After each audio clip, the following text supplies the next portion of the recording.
तो दोस्तों आज बात करेंगे एशिया पावर ऑफिस के बारे में। तो एशिया पावर ऑफिस कैसी है और इस ऑफिस में कौन कौन सी कंट्री का वैकेंसी आता है, इस ऑफिस का सर्विस चार्ज कितना होता है और इस ऑफिस में जाने के बाद से क्या क्या प्रोसेस होता है, तो इस सब के बारे में पूरी डिटेल से जानकारी दूंगा। तो अगर आप भी चैनल पर नए हैं तो चैनल को सब्सक्राइब कर लीजिए और बेल आइकन को प्रेस कर दीजिए। तो चलिए वीडियो को स्टार्ट करते हैं। तो दोस्तों एशिया पावर ऑफिस मुंबई में भी है, दिल्ली में भी है, चेन्नई में भी है, कोची में भी है। तो दोस्तों आज हम बात करेंगे एशिया पावर ऑफिस मुंबई के बारे में। तो दोस्तों एशिया पावर ऑफिस मुंबई की नंबर 1 ऑफिस है और ये इस ऑफिस में यूरोप कंट्री का और गल्फ कंट्री का वैकेंसी आता है।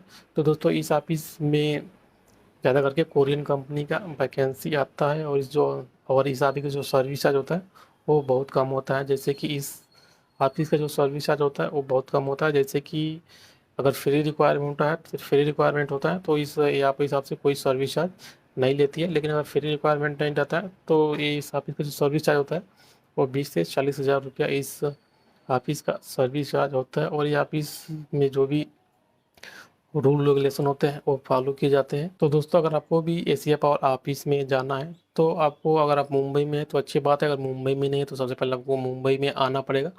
अगर मुंबई में आने के बाद से जो एशिया पावर ऑफिस में जाना है तो सबसे पहले आपको कुर्ला आना पड़ेगा, कुर्ला ईस्ट में आने के बाद से सीधा जो स्टेशन वाला रोड जाता है तो सीधा उस रोड से आप पकड़ के आएंगे तो आप 20 से 25 मिनट में एशिया पावर ऑफिस में पहुंच सकते हैं।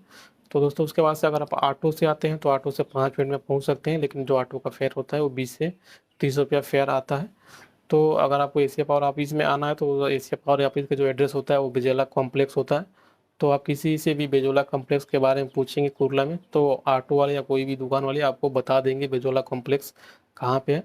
तो आप पूछ के बेजोला कॉम्प्लेक्स में आ सकते हैं। तो वहाँ पे आने के बाद से आपकी एंट्री होती है बेजोला कॉम्प्लेक्स में। वहाँ पे जाने के बाद से एशिया पावर जो ऑफिस है बेजोला कॉम्प्लेक्स में फर्स्ट फ्लोर पे ही है। तो दोस्तों वहाँ पे आपको जाने के बाद से जो एशिया पावर के बाहर जो ऑफिस है बाहर में एक नोटिस बोर्ड होता है, वहाँ पे बहुत सी सारी कंपनियों का वैकेंसी होता है और रेफरेंस नंबर दिया होता है। तो आप वहाँ पे जाके अपना जो भी कैटेगरी होता है चेक करके उसके बाद से आप एशिया पावर ऑफिस में अंदर जाते हैं। तो वहाँ से आपको फॉर्म मिलता है एशिया पावर का, तो आप फॉर्म फिलअप करते हैं। उसके बाद से रेफरेंस नंबर डालते हैं और अपना जो भी ट्रेड होता है वो ट्रेड लिखते हैं। उसके बाद से आप जो आपका अपना CV सबमिट करते हैं शॉर्ट लिस्टिंग के लिए। तो वहाँ से मालूम जो आपका रेफरेंस नंबर दिए होते हैं तो वहाँ से मालूम पड़ जाता है एशिया पावर ऑफिस वालों को कि कौन सी कंपनी में ये शॉर्ट लिस्टिंग कराना चाहते हैं। तो उसके बाद से शॉर्ट लिस्टिंग होने के बाद से वो बुलाया जाता है वहाँ पे और बुलाया जाता है कि इस कंपनी का वैकेंसी है, इस डेट को है, कंपनी में इतनी सैलरी आपको मिलेगी और ये फैसिलिटी मिलेगी, ये सब आपको एशिया पावर ऑफिस में बता दिया जाता है। अगर आप एग्री होते हैं तो आपको एक टोकन दिया जाता है और आपका पासपोर्ट और आपका CV ऑफिस में रख लिया जाता है और टोकन दिया जाता है कि इस तारीख को यहाँ पे इंटरव्यू है, आप वहाँ पे आइए। तो इस तरीके से एशिया पावर में जाने के बाद से शॉर्ट लिस्टिंग होने के बाद से आपकी ये इंटरव्यू का डेट मिलता है। तो दोस्तों डेट मिलने के बाद से क्या होता है कि आप उस डेट पे जाते हैं अगर आपका सिलेक्शन होता है। तो दोस्तों इसके बाद से आप जब इंटरव्यू पास करते हैं तो आपको मेडिकल के लिए बोला जाता है। अगर आपका गम का मेडिकल होता है तो आपसे एशिया पावर वाले आपको पासपोर्ट देते हैं, तो पासपोर्ट के देते हैं। तो आपसे सिक्योरिटी मनी भी लेते हैं, पासपोर्ट का 5 से 10 हज़ार सिक्योरिटी भी मनी लेते हैं। अगर आपका नॉर्मल मेडिकल होता है तो आपका पासपोर्ट रिजेक्ट से भी आपका नॉर्मल मेडिकल हो जाता है।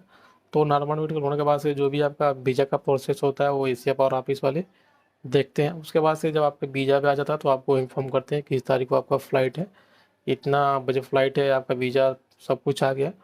तो आप वहाँ पे जाते हैं। तो अगर फ्री रिक्वायरमेंट रहता है तो ये ऑफिस वाले आपसे 1 रुपया नहीं लेते हैं।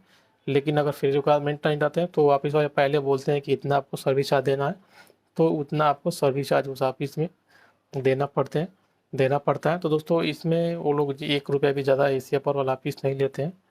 तो ये ऑफिस इसके लिए मुंबई की नंबर 1 ऑफिस आती है।